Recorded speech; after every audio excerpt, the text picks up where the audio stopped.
वैकुंठ चतुर्दशी व्रत की ये पौराणिक कथाएं पढ़ने सुनने मात्र से होगी वैकुंठ लोक की प्राप्ति। कथा 1। वैकुंठ चतुर्दशी की पौराणिक कथा के अनुसार एक बार की बात है, नारद जी पृथ्वी लोक से घूमकर वैकुंठ धाम पहुंचते हैं। भगवान विष्णु उन्हें आदर पूर्वक बिठाते हैं और प्रसन्न होकर उनके आने का कारण पूछते हैं। नारद जी कहते हैं, हे प्रभु, आपने अपना नाम कृपा निधान रखा है, इससे आपके जो वही तर पाते हैं, जो सामान्य नर नारी हैं वह वंचित रह जाते हैं। इसलिए आप मुझे कोई ऐसा सरल मार्ग बताइए जिससे सामान्य भक्त भी आपकी भक्ति कर मुक्ति पा सके। यह सुनकर विष्णु जी बोले, हे नारद, मेरी बात सुनो। कार्तिक शुक्ल पक्ष की चतुर्दशी तिथि को जो नर नारी व्रत का पालन करेंगे और श्रद्धा भक्ति से मेरी पूजा अर्चना करेंगे, उनके लिए स्वर्ग के द्वार साक्षात खुले होंगे। इसके बाद विष्णु जी जय विजय को बुलाते हैं और उन्हें कार्तिक चतुर्दशी को स्वर्ग के द्वार खुला रखने का आदेश देते हैं। भगवान विष्णु कहते हैं कि इस दिन जो भी भक्त मेरा थोड़ा सा भी नाम लेकर पूजन करेगा वह वैकुंठ धाम को प्राप्त होगा। कथा 2। पौराणिक मान्यता अनुसार एक बार भगवान विष्णु देवादिदेव महादेव का पूजन करने के लिए काशी आए। वहां मणिकर्णिका घाट पर स्नान करके उन्होंने 1000 स्वर्ण कमल पुष्पों से भगवान विश्वनाथ का पूजन का संकल्प किया।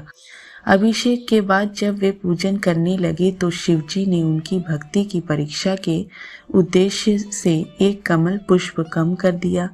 भगवान श्री हरि को पूजन की पूर्ति के लिए 1000 कमल पुष्प चढ़ाने थे। एक पुष्प की कमी देखकर उन्होंने सोचा, मेरी आंखें भी तो कमल के ही समान हैं, मुझे कमल नयन और पुंडरीकाक्ष कहा जाता है। यह विचार कर भगवान विष्णु अपने कमल समान आंख चढ़ाने को प्रस्तुत हुए। विष्णु जी की इस आगाध भक्ति से प्रसन्न होकर देवादिदेव महादेव प्रकट होकर बोले, हे विष्णु, तुम्हारे समान संसार में दूसरा कोई मेरा भक्त नहीं है। आज की यह कार्तिक शुक्ल चतुर्दशी अब वैकुंठ चतुर्दशी कहलाएगी और इस दिन व्रत पूर्वक जो पहले आपका पूजन करेगा उसे वैकुंठ लोक की प्राप्ति होगी।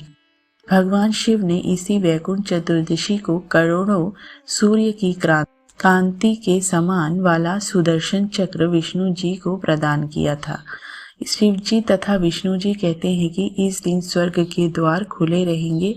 मृत्यु लोक में रहने वाला कोई भी व्यक्ति इस व्रत को करता है, वह अपना स्थान वैकुंठ धाम में सुनिश्चित करेगा। कथा 3। धनेश्वर नामक एक ब्राह्मण था जो बहुत बुरे काम करता था। उसके ऊपर कई पाप थे। एक दिन वो गोदावरी नदी में स्नान के लिए गया। उस दिन वैकुंठ चतुर्दशी थी।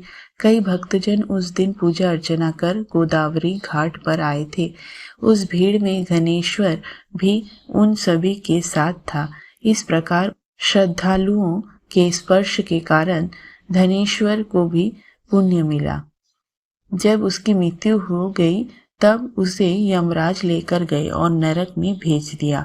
तब भगवान विष्णु ने कहा, यह बहुत पापी है, इसने वैकुंठ चतुर्दशी के दिन गोदावरी स्नान किया और श्रद्धालुओं के पुण्य के कारण इसके सभी पाप नष्ट हो गए, इसलिए इसे वैकुंठ धाम मिलेगा। अंततः धनेश्वर को वैकुंठ धाम की प्राप्ति हुई। ओम नमो भगवते वासुदेवाय नमः।